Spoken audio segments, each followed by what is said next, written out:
अस्सलाम वालेकुम रहमतुल्लाहि व बरकातुहू। दोस्त अहबाब, मैं मुतीउर रहमान अजीज़ ऑल इंडिया महिला एम्पावरमेंट पार्टी का कारगुजार सदर बराए उत्तर प्रदेश आप लोगों से मुखातब हूँ।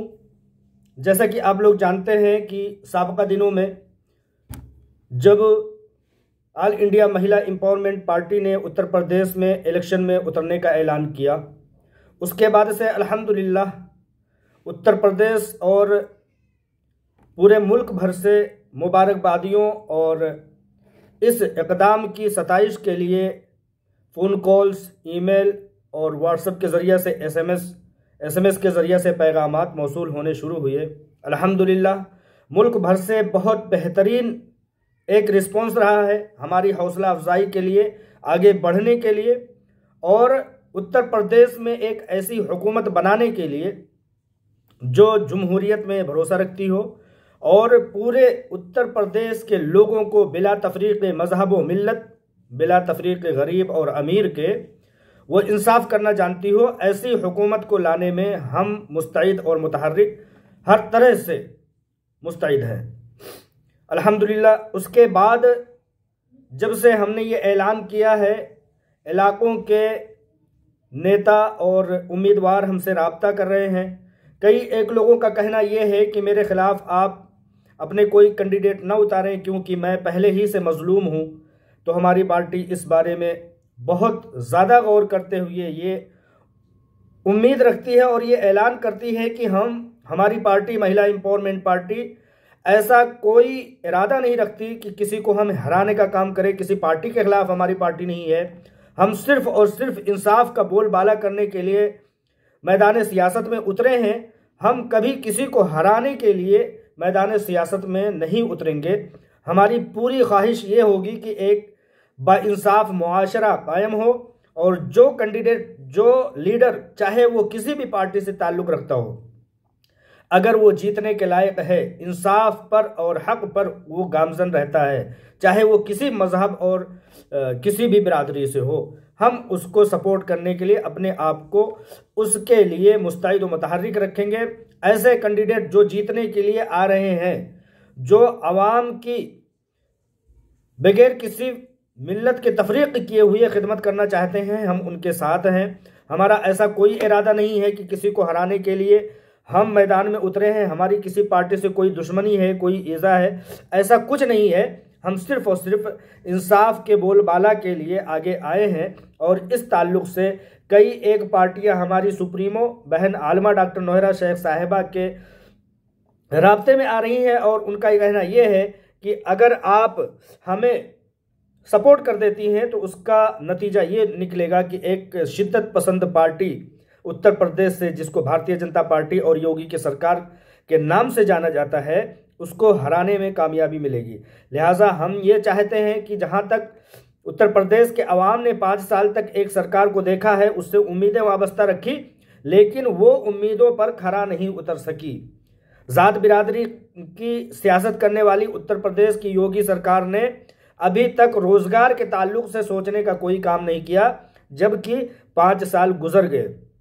तो इस ताल्लुक़ से हमारी भी पार्टी यानी कि आलमा डॉक्टर नोहरा शेख साहिबा की क़ियादत में महिला एम्पावरमेंट पार्टी ये इरादा रखती है कि ऐसी एक पार्टी जिसको लोगों ने 5 साल तक का मौका दिया, उसको पीछे ढकेल करके किसी ऐसी जमहूरियत पसंद पार्टी को लाया जाए जो लोगों के साथ इंसाफ करना जानती हो, जो लोगों को हक दिलाना जानती हो, जो लोगों को, बच्चों को तालीम दिलाना चाहती हो, लोगों की सेहतयाबी के लिए बड़े से बड़ा इक़दाम करना चाहती हो।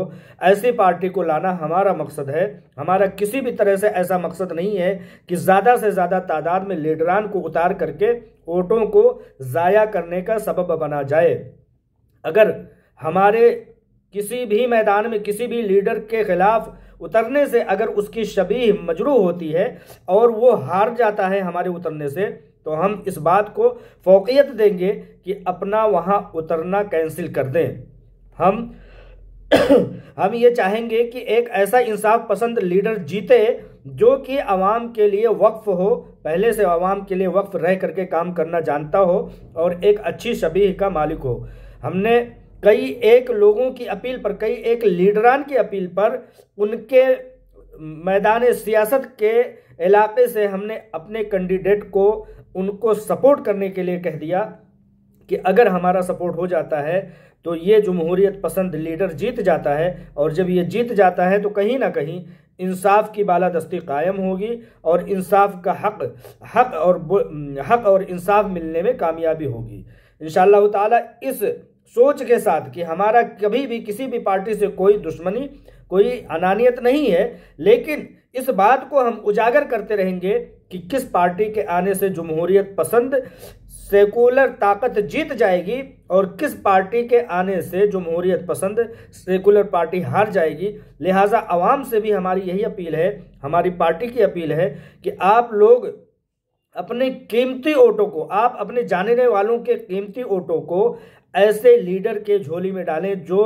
हुकूमत तक रसाई रखना जानता हो, जो हुकूमत बनाने में कामयाब होता हो। ऐसे लीडर को, ऐसे छुटभइये लीडर को आप ना मुंतखब करें जिसके लीडरान 2000 किलोमीटर दूर से आकर के किराए पर भेजे गए हैं, जिनका मकसद सिर्फ और सिर्फ ये है कि वो मैदान सियासत में आए हैं तो किराया दे करके भेजे गए हैं। उनका मकसद ये भी है कि लोगों से टिकटों के बदले में वो मोटी रकम कमाएंगे और एक सेकुलर पसंद तंजीम और पार्टी को हराने का वो काम करेंगे। शिद्दत पसंद पार्टी को ऐसे लोग जिताने का काम करते हैं, जैसे कि 2000 किलोमीटर हैदराबाद से असदुद्दीन ओवैसी साहब की पार्टी उत्तर प्रदेश में आधम की है।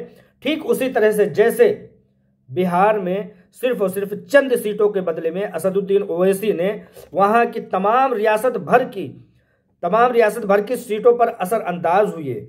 मैं हमेशा ये कहना चाहता हूं और कहता रहूंगा कि नरेंद्र मोदी के स्पीच से भारतीय जनता पार्टी के कारकुनान उतने नहीं बढ़ते जितने कि असदुद्दीन ओवैसी के स्पीच से बढ़ते हैं, क्योंकि असदुद्दीन ओवैसी की स्पीच से नफरत टपकती है, वो नफरत का बोलबाला करते हैं। और कहीं ना कहीं जैसा कि केजरीवाल दिल्ली के सीएम ने बताया था कि स्क्रिप्ट लिख करके दिया जाता है असदुद्दीन ओवैसी को कि आप इस तरह से इस टॉपिक पर पार्लियामेंट में, मार्केट में, बयानात में, मीडिया के सामने इस टॉपिक पर बोलेंगे। लिहाजा असदुद्दीन ओवैसी ऐसे ही टॉपिक पर अपनी जुबान खोलते हैं, अपना मुंह खोलते हैं। लिहाजा मैं ये कहना चाहूँगा कि हर कार्य असदुद्दीन ओवैसी और इन जैसे छोड़बैये नेतों और वोट को काटने का सबब बनने वाले, हमें ये नहीं देखना है कि वो किस मजहब से है। हम ऐसे मुल्क में जिंदगी गुजार रहे हैं, ऐसी रियासत में जिंदगी गुजार रहे हैं जहां पर सेकुलरिज्म का बोलबाला है। हम जात पात बिरादरी को लेकर के इस मुल्क में नहीं जिंदा रह सकते और ना रहना चाहते हैं। लिहाजा आप तमाम लोग जात पात को परे फेंक दीजिए, आप सबके इंसाफ की बात करें। हम भी सबके इंसाफ की बात करते हैं। जो शख्स आकर के मुसलमान की सियासत करता है वो ना आपका भला कर सकता है, ना देश का भला कर सकता है और ना रियासत का भला कर सकता है। लिहाजा ऐसे लोगों को आगे बढ़ाने का काम करें। हम भी ऐसे लोगों को आगे बढ़ाने का काम कर रहे हैं जो जमहूरियत पसंद है, जो लोग चाहते हैं कि मुल्क में शिद्दत पसंदी का खात्मा हो, जो चाहते हैं कि कट्टरपंथी खत्म हो। ऐसे लोगों के मैदान में, ऐसे लोगों के इलाके में हम अपनी टीम उतार करके उन लोगों को सपोर्ट करने का काम करते हैं कि अगर ये जीत जाएंगे तो कहीं ना कहीं हमारा मकसद खुद पूरा हो जाएगा। लिहाजा हम कहीं मैदान में उतर करके और कहीं बैक सपोर्ट से और कहीं पर उनके हक में प्रचार प्रसार करके हम लोगों को कामयाब बनाने का काम कर रहे हैं, जमहूरियत को जिंदा करने का काम कर रहे हैं, शिद्दत पसंदी को ख़त्म करने का काम कर रहे हैं। किराया की राजनीति और ख़रीदो फरोख्त की राजनीति को हम ख़त्म करना चाहते हैं। हम ख़त्म करना चाहते हैं भारतीय जनता पार्टी की शिद्दत पसंद शबीह और उसकी पार्टी को। जैसा कि आप लोग जानते हैं कि उत्तर प्रदेश वो रियासत है जहां पर जिस पार्टी की जीत होती है उसी पार्टी की जा करके लोकसभा इलेक्शन में भी जीत होती है। लिहाजा 2022 यानी कि ये इलेक्शन उत्तर प्रदेश और 4 रियासतों का और कुल 5 रियासतों में सबसे खास जो रियासत है वो उत्तर प्रदेश का है। लिहाजा बहुत समझ बूझ से अपने किसी भी तरह के कम्युनल मामलात से निकल करके, किसी भी तरह के जोश पुरजोश नारों से निकल करके हम लोगों को होश और हवास का सबूत देना होगा ताकि शिद्दत पसंद पार्टी हारे, शिद्दत पसंद पार्टी के किरायादार हारे और एक ऐसी पार्टी हुकूमत बनाए जो कि सबके साथ इंसाफ करना जानती हो। इन्हीं बातों के साथ मैं अपनी बात को ख़त्म करता हूँ। अस्सलाम वालेकुम रहमतुल्लाहि व बरकातुहू।